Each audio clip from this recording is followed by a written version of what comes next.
one of the things we made sure was to increase the capacity of the Commission to function in both languages, not just with staff, but also on the appointment of Commission members. We do have a significant number of complaints that come into the Commission in French as well as those in English, and it's been the policy of the Commission to respond to the complainant or the respondent in whichever of the official languages they choose, and that means there are some cases where we have one side of the complaint want their material in English and the other side wants it in French, or vice versa, so it can entail quite a lot of work in terms of translation and sharing of that information, because when the Commission is ready to review a case file and make recommendations, they have to make sure that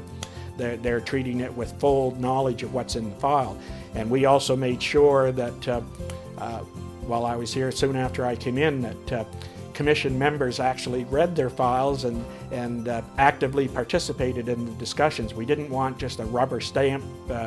mechanism and people coming and just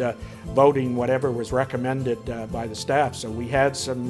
we made a point of acting sort of like devil's advocate on some of the recommendations to force people to explain and rationalize where these recommendations were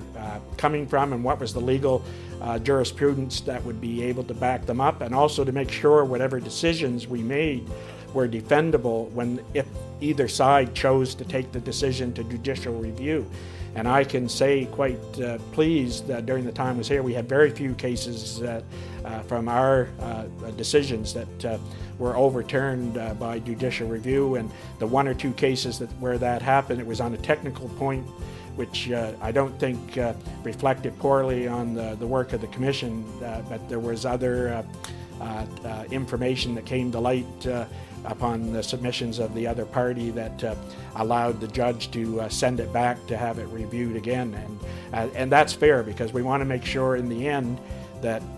whatever decisions are made are correct and are setting a good precedent for any future cases that come afterwards. And that means making sure again that we're fair to both sides.